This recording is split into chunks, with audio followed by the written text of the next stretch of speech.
Hello, good evening, and welcome everyone to the second episode of Road Less Traveled. Road Less Traveled is a talk series with alumni of IIM Lucknow who are following their passion outside the corporate world and changing the world in their own way. I'm Shivani, here along with my co-host Akash, and today we have with us Miss Meera Remani. Meera is a leadership coach. What that means is she's a multicultural global leadership expert, helping leaders and teams in organizations excel in terms of impact, results, and revenue. Her corporate clients include Google, Amazon, Microsoft, JP Morgan, to name a few. Before becoming a leadership coach, Meera spent 16 years in corporate across 6 industries, including banking, pharma, consulting, project management, FMCG, and e-commerce. And this was done across 4 countries: India, USA, Poland, and now she's currently based out of Germany. We welcome you, Meera, on the campus. We are very excited to hear from you. So, how are you feeling? I'm feeling very excited. I was really looking forward. I have been very much looking forward to this conversation, and I'm happy to see a lot of faces lighting up, especially on video. So yeah, happy to be here. Thank you for having me. Thank you, thank you. Oh, we are also very excited. So now we would like to know more about your journey. So going right to our first question for you. So you started off as a wealth manager, then moved on to a senior consultant position and project management. Then that too across countries, and now you are a leadership coach. We would love to hear about this journey and what has motivated you to keep making these switches. I was bored. Very plainly, I was bored. But if I were to put it in more diplomatic and more fancy terms, it was because a part of me was really seeking fulfillment, in a sense that every job I took, I sort of followed a template. Okay, if I do this job, I will be considered successful. If I do this job, I'll have X, Y, Z. So I got into great jobs and great companies. But after the initial excitement and doing that job for a few months, I would start getting bored. And I was like, what next? So that would be the driving factor for most of the changes. And along the way, as I grew older, that sense of missing something, that sense of missing fulfillment grew more and more. And I started realizing very strongly that I do not belong in the corporate world. Not saying that the corporate world is wrong or, it's bad. There are people who thrive in it, who enjoy it, but I wasn't really enjoying it. And I was sort of feeling bored, and, the prospects in front of me did not really excite me. Yeah, sorry, I don't have a fancy answer, but that is the truth. Yeah, actually, that is good enough, ma'am, because we are going into the corporate world, and even among us, there are fellows which wanted to do something different in their life. So might be they'll be motivated from you. So now up to Shivani, she will continue. So, ma'am, what made you take the specific decision of switching to your own venture? Like you worked for 16 years in the industry, and did you have apprehensions about the same? Yeah, I'll answer the first part, and if I forget the second part, please remind me to answer that. What made the switch? So as I said, continuing story, right? So I was, as I grew older, I was wondering, what is it that I want to do with the rest of my life? I was in my mid-30s then, and I looked at the career trajectories of who I would become, and that did not excite me. Personally, for me, it's great for other people, but I did not find my zone of joy or zone of genius was going to be there. And I started also having that urge to really work with people directly, which I was not I was not getting a lot to do in the corporate jobs I had. I was a people manager. I was leading big teams, but still I was missing that component. So after trying for a few roles which had those, and either them not working out or me not being happy in it, I started wondering, why don't I strike it out on my own? It would be an opportunity for me to find things out on my own terms. And I started looking at a few career options. And I looked at all of those career options in the sense of, would I like it? Why would I like it? Right? Does it have the components that would make me happy? Can I thrive in it? Is that something I'm good at? So I started asking myself a few questions. I wish I had asked that a lot earlier, but I'm glad I at least did that in my mid 30s. And not to get into get into the gory details, I also underwent a burnout and back-to-back surgeries, had a ICU stay. That was also sort of, if I may call it, a spiritual knock, or some sort of my some part of me telling me, hey, wake up and take a decision in favor of your potential, what you really want to do. So in essence, I started looking at, what do I like to do, what am I good at, and what can I help people with, right? That brings value to people. And the third component is, can I be paid for it? Will I be paid for it eventually? So that helped me narrow down or filter down options into coaching. And of course, when I started coaching, as with any entrepreneurship, or when you take the road less traveled, as you call it, there are got to be apprehensions from your own self. So there is self-doubt, which is a big monster. There's going to be apprehensions from your family and from your spouse or partner, because all of them have seen you in this mold. You're supposed to be an IIM grad, I'm an engineer, IIM grad, so you're supposed to follow this particular path. Why would you throw it away? Why are you experimenting? Why are you giving away such a good salary?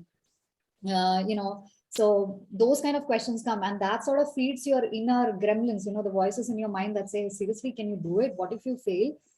All your batchmates are racing past ahead of you. That FOMO starts setting in, because then you open LinkedIn and you say, this guy got promoted, that lady got this accolade, and like, what am I doing? So all that is real.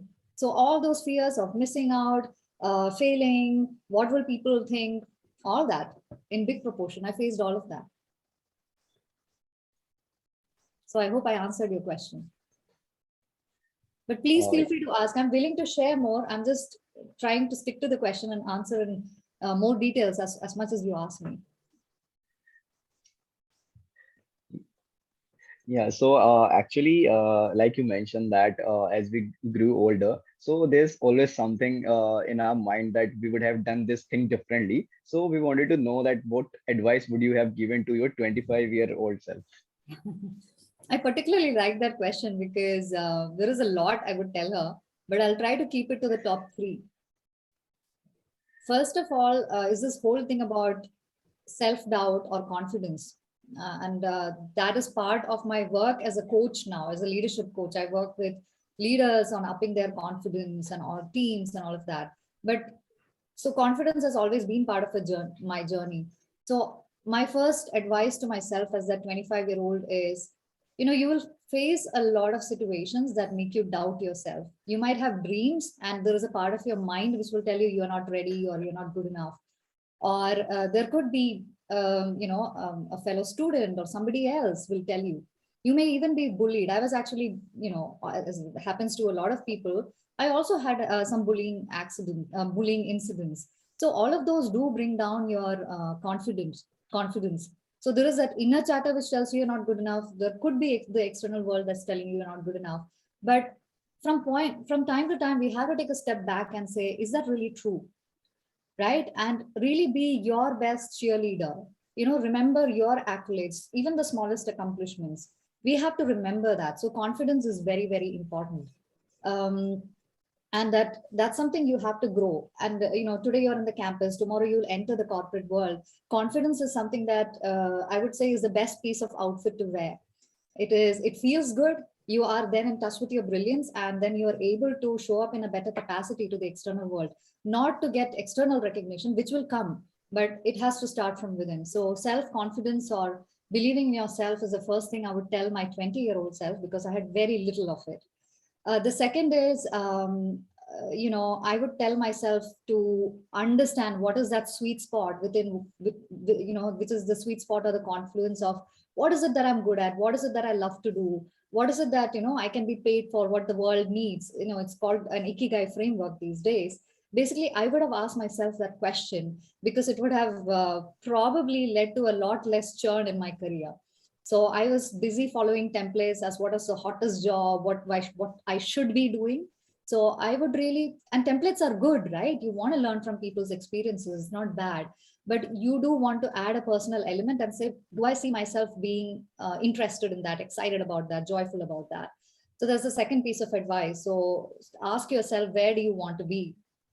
And I had a third point. I just forgot. I'll come back to it. Ask me some other question and I'll come back to the third if I had something to say. Sure, sure. Thank you so much for the insights. Actually, they were really helpful. So now continue. Shivani, you can ask. Yes, ma'am. So as you mentioned, like self-confidence is the best garment that you can wear. I think a lot of us will need to work on that and actually imbibe it. So moving on to the next. May I interrupt you, Sorry. Bunny? I Yeah, just yeah. the third point. Yeah, and self-confidence is not something that you will just burst out of it and have it. It's like sort of a becoming process. It's like you peel off the layers of the onion and you become more and more confident. So wherever you are today, you can start there, because some of the points that made me not so confident about myself on campus, where, for example, I did not have fashionable clothes. I had only one pair of shoes. I'm not saying this rags to riches story, but still, I used to be very not so confident about my style of clothing or my hair, or random things that didn't make any difference, or my accent. I had a Mallu accent then. I shouldn't have changed it, but now it's changed. And I'm like, I'm not able to get it back. So there's way people who would pick on my accent, but these are random things. You will notice that later. So confidence is actually a becoming process, and you're beautiful, awesome the way you are. Be your cheerleader, see yourself for what you are as well. And again, not to say that you have to turn a blind eye towards what you need to improve on. Of course, pick up skills and all of those things. But again, be your biggest cheerleader. Now, the third thing I wanted to say is, especially since you're still on campus, most of you, uh, I would really, really, or my advice to my younger self would be to really get to know as many people on campus as possible, build relationships, because it will be something that you carry forward in life. It's a treasure, and not just in terms of business contacts or networking. It's also, this is your tribe. This is going to be your support system as you move forward. I was so shy and so full of self-doubt that I did not make a lot of connections. I am making them now, and I'm so happy that I'm getting back in touch with batchmates who have never talked too much. So please use the experience you have right now, or yeah, keep capacity, the campus, yeah, the interactions. Please use that. Sure, we'll keep that in mind. We still have 1 year, so whatever things you told us, we'll work on that. Sure. Yeah, beautiful. Yes, ma'am. So moving on to the next question. Like very often we as students are confused of what our career calling is. So what will be your suggestion to navigate through the same? Hmm. I would say follow your curiosity. All of you would have, I don't know, industries or job roles or certain alumni or somebody you're looking up to for the kind of roles they do. So definitely follow your curiosity. But like I said before, don't make it the only template you follow. Ask yourself the question, do I see myself, research the role and ask yourself, do I see myself liking that role? What is this trajectory? Would I see myself when I grow in that role? Would I be, would I consider myself fulfilled, or would that be a great, would that make me happy?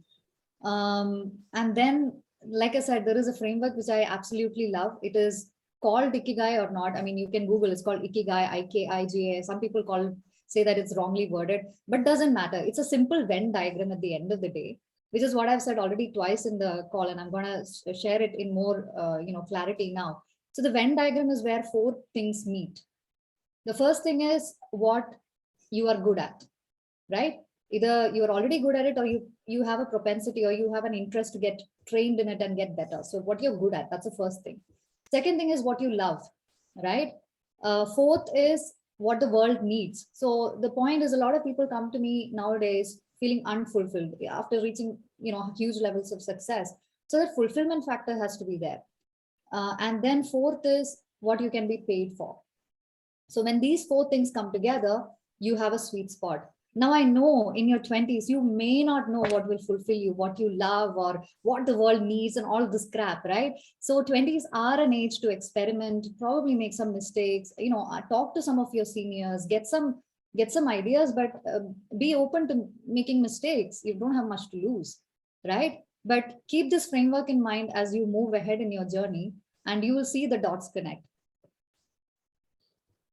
Thank you so much for telling us this framework. So far, we were just studying the pestle and portal. So this is really good to know.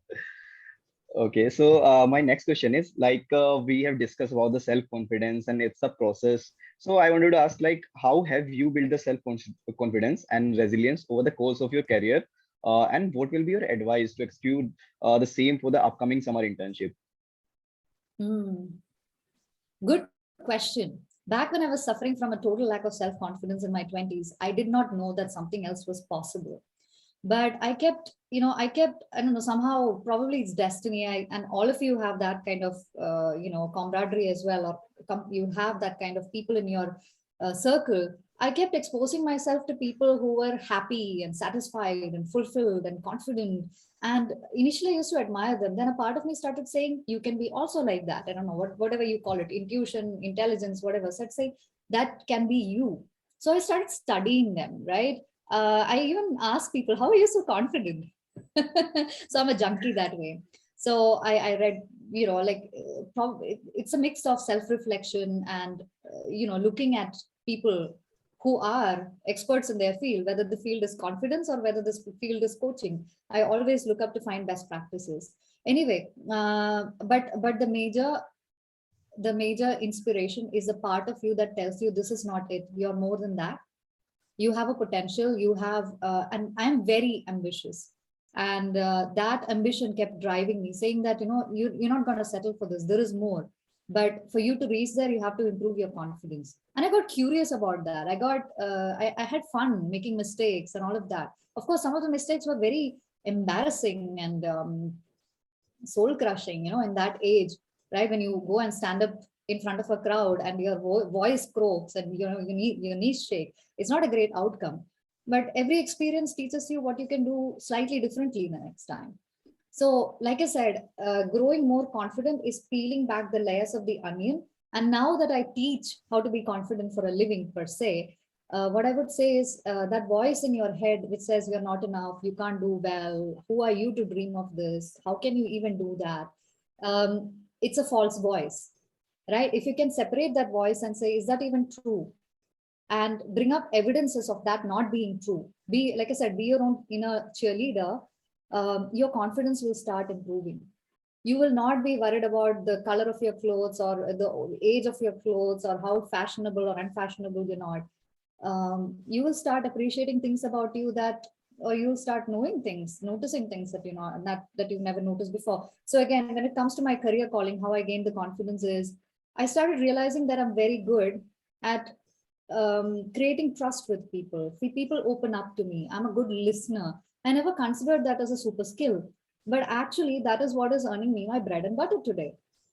And companies are coming to me. So I never would have thought I had that skill. But it's through that process of really reflecting and being my own cheerleader and seeing where acknowledging myself for the small wins is where this started taking a bigger life. Something within you is seeking expression. So give it space. Yeah. Does that answer your question? Yeah, surely. So actually, we missed the second part of the question. So that is, what will be your advice to execute the same for the upcoming summer internship? Since our Right. audience are mostly PGP1 and they will be having their summer intern in the next month, so they're looking forward to this. So you're asking me how can they ace their summer internship? Yeah. Yes, ma'am. Yeah. Awesome. So I would say technically, of course, you all know where you're going. But again, I'll answer from the point of view of confidence first. So, you've rightly earned your place in that company. A lot of people say, "Oh, I've reached my dream company. I don't know whether I'm adequate enough." So I want you to say that chosen you, now own it, now claim it, and go there. And again, my second most favorite word after confidence is be curious, ask questions. You will have people who've done the job for some time. Learn and be curious. How are they excelling in their job? What can you learn? And in that process, you'll know a lot more about your own skills. Use them. So it's easy for me to say go and talk and all of those things, and it might be difficult for people who are introverts especially. But I would say take baby steps. Don't be shy. Yeah, so that is the first thing I would say. And in that exploration or understanding or talking to people, you'll get to know more about how can you excel in your job. in terms of technicalities. What kind of technical aspects you need to look at that will help you excel in that particular placement. And the relationships you build by reaching out to people. Like I said, stay curious and reach out to people, understand, appreciate them. Those become relationships for life. So when it comes to a placement offer, I think it's called PPO, right? A Yeah. post, yeah, whatever it's called. People, you want people to like you. They want to know that, okay, this person has done an excellent job, but this person is also a great people person. That is a very important aspect of leadership today. Leadership is about also nowadays, I quote unquote support, teach people how to do stakeholder engagement, which means creating relationships.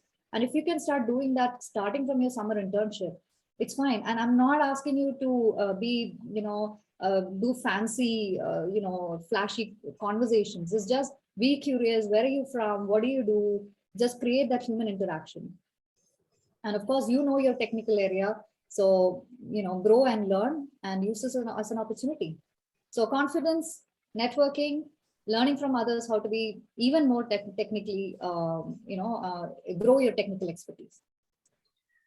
That is really good to know. So actually, I just wanted to add one more question here. So how much the first impression matter? Like there are a lot of people who are low on the self-confidence and when they go to the corporate world, even for the people who are going there for the first time, who are freshers, so they would be very much nervous about it, that how to create a good first impression. So can you tell us about that? Ooh, first impressions are important. I would say that, but I would not say that it's once done and dusted. You still have opportunities. I have seen people who are extremely introverted who never made a first impression, but through their commitment to their job, you know, they just create such value. They create the solutions they create, their commitment to the job. They win over hearts, right? So while first impressions are very good, that continued commitment to whatever you are interested with is very important.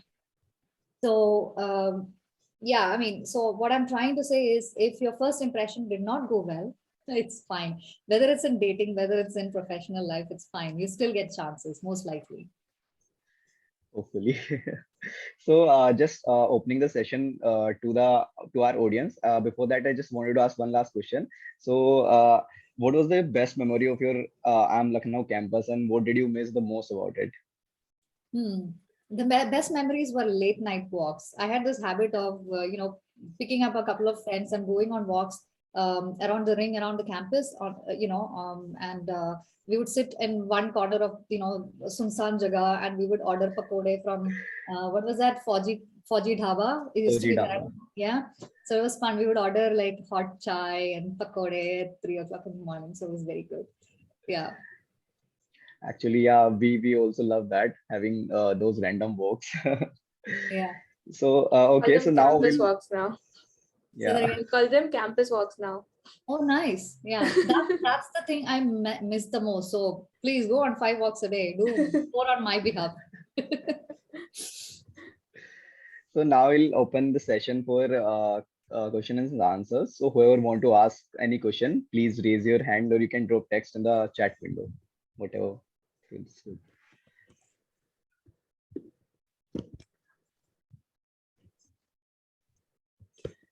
Yeah, Viknesh, you can ask. Hi, good evening, ma'am. It's good to have you in this session. It was really inspiration for us to have you here. I just had one question. I moved to Delhi to do my UG. I'm a graduate from SRCC.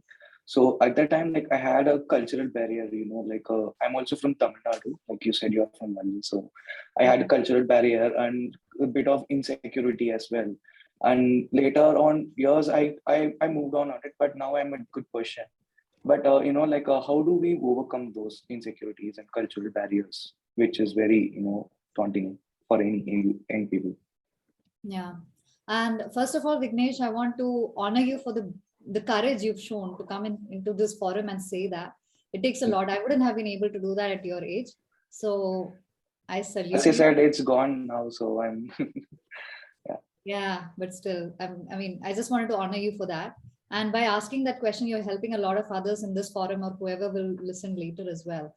So your particular question is, how do you overcome insecurities with relation to what your background is? Can you be a little bit more specific? Yeah, cultural barrier, like, language or the culture, whichever is different across countries or states. Yeah. I'll attempt an answer, which has taken me decades to decode. So right now, as I sit in Germany, 12 years since I left India, I'm pining for India. I'm pining to wear my salwar kameez. I'm pining to eat my Mallu sadhya. I'm pining to speak Malayalam. So every Mallu I get, I don't let them go. I speak to them. So the point I'm trying to make is sometimes in Malayalam we say, I don't know if there are Malayalis here, but we say muttatta mullakya manamilla. It means that the jasmine from my own backyard doesn't have perfume, right? We go seeking perfume in Chanel or wherever to be. So the point is, at least after so decades of past, a decade after India, I realized that like when I said, we need to acknowledge what is good about ourselves. We need to acknowledge what is good about our culture. We need to, be so proud of your background, right? If somebody makes fun of your background, that only means they don't have an understanding of it, right? Our skin may be darker than in Europe. See, I came to Europe, right? So my skin is darker. I speak a different accent. So our insecurities will also always follow us in different situations. We have to finally diffuse them, because life will keep giving on situations where we may feel insecure. And I consider that as a invitation to diffuse that insecurity. So be extremely proud of the things you are, Vignesh, and whoever else is listening, your culture, your background, the dhoti that you wear at home, or the kind of food you wear, eat, or your accent. What difference does it make, right?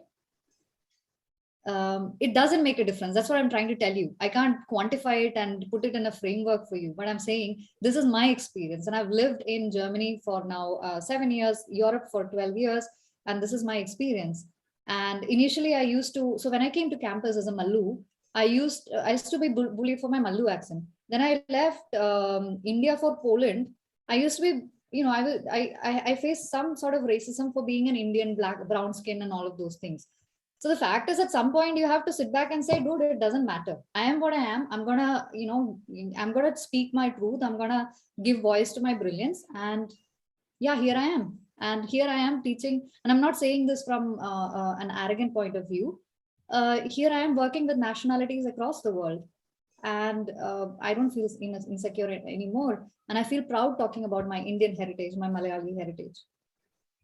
Does that help? Does that resonate? Yes, I kind of practice the same thing. Like it gave me boost in my confidence as well. So yeah, thank you so much. Beautiful. Yeah, keep going strong. Yeah.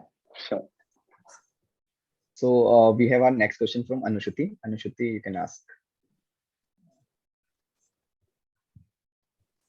You're on mute, Anushuti.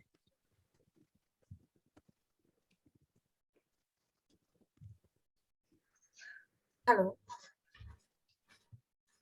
Akash, are you able to hear me? Yes, we can hear you.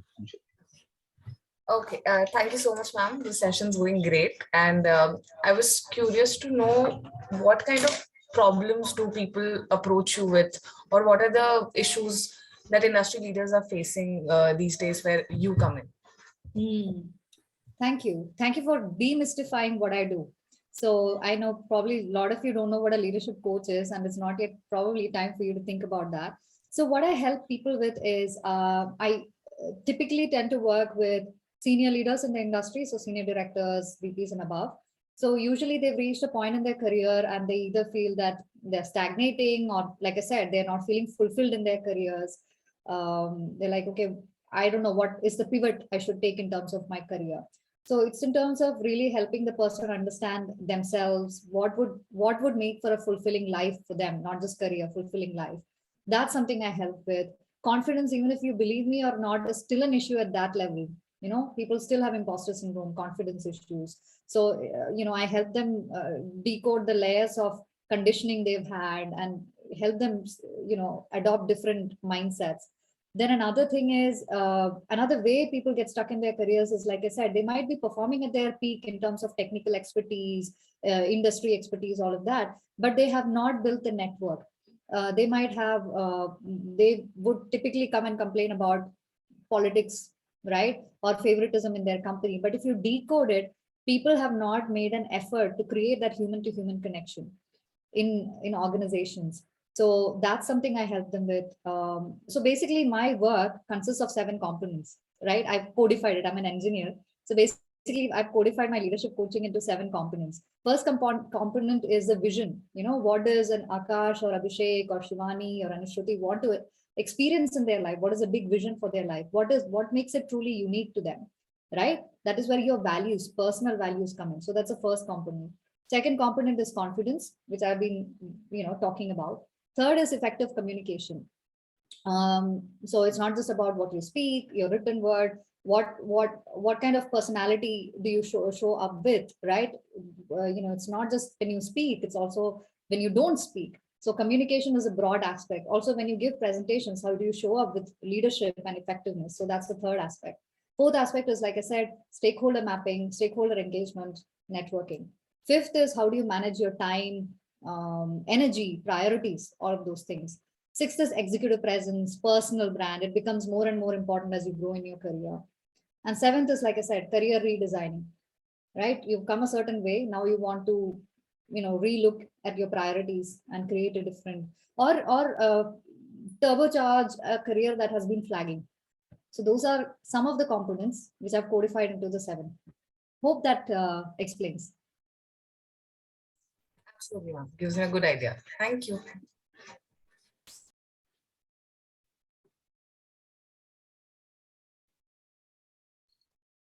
Yes, Sakshi, you can go ahead.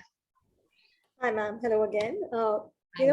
What you said about your journey from being underconfident to confident now actually struck a chord with me because I've had a similar journey. My question here is, though, while I am someone who's become very comfortable in my skin now, I do feel like sometimes I may come out as very strong to people who are probably still finding themselves or who are still a little bit of an introvert. So how do you manage that? How do you establish effective communication while ensuring you're not entering upon another person's space? Beautiful question. And that is a very relevant question as you enter your career and grow in your career. So as much as you own your confidence, the element that you need to bring into interactions is empathy. Try and understand what the other person is trying to say. Be a listener, understand what they're trying to say. And I'm sure, Sakshi, you're not that, but probably your fear is, what if I bulldoze over them? So the effective way of not bulldozing over people is giving them space and time to express themselves. And I'm sure you're already doing that in a beautiful way. Yeah. So empathy is the key component. If you want to give me an example, I can help, narrate how to do that. So feel free at some point. Yeah. Hi, Shiva. Hi. Fred, I also have one question. Go ahead. Yeah, so again, I'm actually a fresher, so I don't have work experience. So this question is a little bit more personal. What I want to know is, there are times when it gets frustrating, right, or overwhelming, because it is a B school and it is an IIM and there is a lot of workload. So what do you do if stuff gets overwhelming, or there's just a lot to do and you're just frustrated with everything?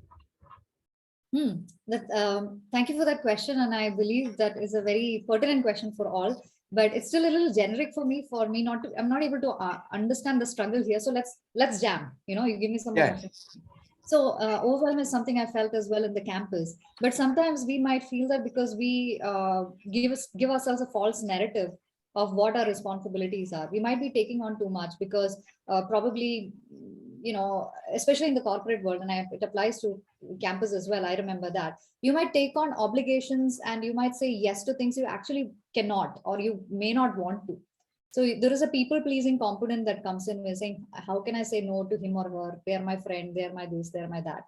But if you're actually overwhelmed, saying no is actually good. A dishonest yes, right? An honest no is better than a dishonest yes. So overwhelm comes there. Overwhelm comes from that, right? Or second way overwhelm could come is where you're not clear on your priorities, right? And I'm not saying it's only you, Shiva, all of us, it's a human problem. So it's about getting clear on priorities. Do you want to elaborate a little bit so I can help you? Yeah, it is sort of about taking on more responsibility. Like you have to, you have a lot of things going on because you have to make up for the lack of stuff you already have with you, right? Because there are people with work experience who have done so much, and then you're a fresher coming in, and then you have to like put something on your CV or just show that you're not. I mean, Yeah. you're not worthless. You are. Yeah. That's Okay. Thank you for sharing. And I also had felt that fear of missing out. If I don't do this, what if I don't make it? So probably, you can reach out to me separately. Probably the key is to streamline and say that maybe I don't need to do 50 things. Maybe it's only 5 things. There is a very interesting principle, and I apply that, called Pareto principle. Maybe you know it. It's also called 80-20. What it says is 80% of your results come from 20% of your efforts. So please think about, right? What are those 20% of the activities that will give you 80% of the results? It applies both ways. So what are those, instead of doing 10 things, what are the 2 things that I can do to the hilt, to top quality, right? Maybe that's a good way of looking at things. Does that start giving you a sense of,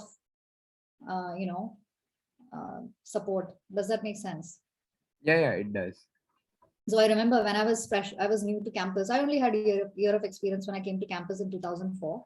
And I applied to all the committees: PlaceCom, Alcom, whatever com, Manfest, Index, this committee, that. I applied to all of them. And I got through the first round of all of them. It was for me a FOMO thing. I was like, oh, wow. And also it's like, oh, wow, I've arrived. All the committees want me. And then what happened? All the committees give you tasks to perform. I burnt out. That was my first experience of burnout. I burnt out and I was like up till late evening, late night doing the tasks. And in the morning, I would be so hammered. I would miss the first session because I would be sleeping. Or worse still, some sessions I've even slept in class, and I'm not recommending this. This is not good. So I have been through worse. So I understand what you're saying, Shiva. So we need to figure out, okay, again, I could apply Ikigai and say, which of those committees really moves the needle in terms of making me happy? Where can I contribute? And not apply to all of them like my carpet bombing. Yeah. That's very relatable. We've all done that at some point of time in our MBA journey. But thankfully, we had virtual classes, so. Nice. Yeah. Maybe a question for me. Yeah. Yes, go ahead. Yeah. Sakshi also wants, so you choose between the 2 of you. You can go ahead, Sakshi. Yeah, go ahead. I'll ask my question after you. Sure. So, ma'am, I think my question pertains to more of networking in the professional environment. So over there, I've typically observed that creating connections is not so much of a challenge as maintaining those connections over a period of time, right? So I wanted to understand, especially for introverts, where it becomes a task sometimes to kind of make small talk or socialize. How can it, how can it be more integrated in their way of life so that, it's not such a difficulty? Yeah. It's a wonderful question, a question a lot of my clients tend to ask, even, later on in their career. So it's good you're asking this right now. Very proud of you. You may be an introvert, but you're not, you do have creativity. So that means, let's say you have been in a conversation with me in a professional context. Something I said sparked your interest, right? It is in the area that you're curious about. Curious again being the operative word, right? I wouldn't find it weird if somebody reaches out and say, hey, what you said resonated with me. Your experience resonated with me. And then ask a question, right? And that's how it would happen in the corporate world as well. Maybe 9 out of 10 people will respond, one may not. But that is some ways introverts can also make small talk. And this is not about making up topics or being, becoming an extrovert or being somebody you're not. As human beings, we are all blessed with curiosity and creativity. Even if you don't think you're creative, you have that within you. So at least be curious and figure out what is it about something somebody said, or their background, or their personal things. So for example, I actually give a nudge to people, in virtual events like this, and when they say we don't know how to make small talk, I'm like, I'm going to give you a homework right now. Make small talk with me. What do you observe about my background or something I've said that you can pick up and ask me a question about, genuinely, curiously? So I'm sorry, I'm going to put you on the spot, Abhishek. Answer that question, please. Ma'am, that's a lovely bookshelf that you have behind you. Where did you get that from? Yeah, good question. So I gifted that bookshelf to myself about 6 months ago when I love reading books. So I had books all over the home, over the house, and I was not able to find it. So I spent some time researching and I found this lovely bookshelf. Now it has easy access to all the books. So if I'm talking to a client and I have an idea from a book that I want to pick up, I just pick up the book, turn the pages, and talk about it. So it's become an easy reference in all sorts of in all senses. So you see what you did, Abhishek? You picked up something that genuinely was in my background. You don't have to make it up. Your curiosity found it, and you just asked me a simple question. And you led with a genuine acknowledgement. I like your bookshelf or something like that. So who wouldn't want a compliment? And I'm not saying be not genuine about your compliment. Give genuine compliments. Everybody is hungry for compliments. Yeah. Understood, ma'am. Thanks a lot. See, new skill. So keep me posted on how it's going. Will do, definitely. Sakshi. Thank you, ma'am. I feel like I'm hogging on to so much of your time. No But earlier you mentioned about, prioritizing. I think when you were answering Shiva's question. So do you have like a mantra or decoding of how to prioritize stuff? I mean, it doesn't need to apply to just MBA life. It's also like looking forward into what we're stepping into tomorrow. Yeah. So as I said, one of the 7 competence is time management / priority / energy, because if you manage your time, you also manage your energy better. So there are a couple of frameworks you can look at. One is, like I said, Pareto, right? 20% of the work you do brings you 80% of the results. So that means if I apply it to, let's say, a company's portfolio, 80% of their sales actually comes from 20% of their products, or 80% of the sales comes from 20% of their salespeople. 80% of the activity, 80% of the results or visibility or career opportunities you'll get is from 20% of the activities. Now, let me give you a realistic example in my life. As an entrepreneur, marketing, my services is an important component. And I could have been on Instagram, LinkedIn, YouTube, whatever else, TikTok, all of those things. And initially I wanted to, and I got overburdened and I stopped. Then I thought, what is that one medium I can be present in that I can knock it out of the park? So I realized this is where my audience hangs out, LinkedIn. So I decided to be regular. I post every single day, Monday to Friday, on LinkedIn, and I get a lot of business, beautiful clientele from LinkedIn. So that is why I make sure that all my effort, if not 80%, whatever I do or not do that day, I would make a LinkedIn post for sure. Right? So how will you apply that to your life? Look at your, let's say, a list of things you have put in your to-do list for you to do, or, and see whatever is adding value, moving the needle in terms of the result you want to achieve. So that is one principle. Then another one is something called Eisenhower matrix. You can Google it, Eisenhower matrix. So that plots things by importance and urgency. So that means whatever is important and urgent is the topmost right quadrant that you get done. Right? Whatever is important but not urgent. So for example, there is something important to do, but Sakshi doesn't need to do it. Sorry, something urgent is there. Sakshi's team has to do it. It's very urgent, but it's not important that Sakshi personally does it. She can delegate it. Right? So that matrix is also very good. It helps you either decide whether to do things or delegate or reschedule for later. So those are 2 practical frameworks you can look at. Thank you so much, ma'am.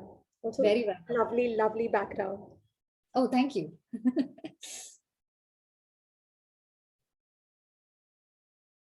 I see that there's some questions in the comment. there is a big question. So Shikhar, do you want to unmute yourself? Because I'll take time to read the whole thing. Wonderful question. So please. So actually, he's having some issue with this mic. So I'll read on his behalf. So, okay. I am a PGP Sustainable Management student at Noida campus of IIM Lucknow. Our result has been excellent this year for our senior batch, and mine is just the 7th batch of the program. He's in the junior batch. Now the slide down side of our program, and hence also my question. We have a batch size of just 34. In contrast to the main campus, we have a batch of 560. So it makes us feel losing out on the social connect. We have seniors here of IPMX batch with us, executive with average work experience of 7 to 8 years, with around 110 students. But we barely have a touch with them. I made no friends at IPMX in my first year. All in all, we have less than 200 students on the whole campus. I plan to try making new friends in IPMX in second year, though I am anxious. And as many of them are at least 6 to 7 year elder on part of a different fast-paced one-year program, I just keep on overthinking how to approach the IPMX seniors. Any suggestion on how to leverage my second year? I'm excited for you, Shikhar. So if I understand the crux of the question, it's like, hey, I belong to a community which is rather small. I don't have access to another community. Do I get it right? Shivani is nodding. Yes, ma'am. Similar to that. I mean, he wants basically to have more connections, but he's already part of a small community. Right. So how to leverage it in the next year? Okay. How can he change that? Yeah. So Shikhar, the thing is, what happens is, those silos will always be existent. But between, I know this word might sound philosophical, but that's not what I'm trying to say. Between human beings, there will always be some sort of classification. Like Vignesh comes from Tamil Nadu, Meera comes from Kerala, Shivani comes from Indore, right? If we keep saying, oh, I'm only from this part, that excludes the other people I can talk to. That is a self-imposed restriction. And I know society caters that, keeps us in silos, because probably it's a sense-making mechanism. But like I said, the human connect, you will realize that more and more as you go into corporate and, as you get older, the human connect doesn't really belong to these silos. Now I live, and let's say to a great extent thrive in Germany. I could have said, I come from this region of India. I don't have the same skin color. I don't speak the language still very fluently. I can create silos for myself. But the fact is, the more I tell myself this empowering story, the more I perpetuate that, the more it keeps me in my shell. Now, getting into the practicalities of your situation, Shikhar, you may be 34 people, the batch size, and 200 people in the campus. But, your topic of interest does not just need to be the program, the niche program you're running or you're taking. You have other things to connect with people. There could be music, right? There could be sports, there could be other things.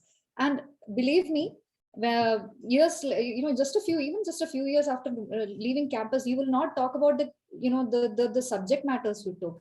You will talk about the food you had together, the walks you took together, the matches you saw together, where people are not wearing the tag and saying, hey, don't come to me because you're I don't know, what did you say, the niche program of PGP Sustainable Management. So stop limiting yourself, please, to the labels that are given. They're there for a reason, but don't let them define your circle. Does that make sense?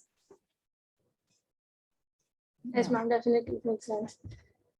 So Shikhar, we hope your questions answered. And with that, we would like to close. We've already exceeded our time. Ma'am, it was a pleasure having you. And there was so many learning, so much to think about, so much to take away.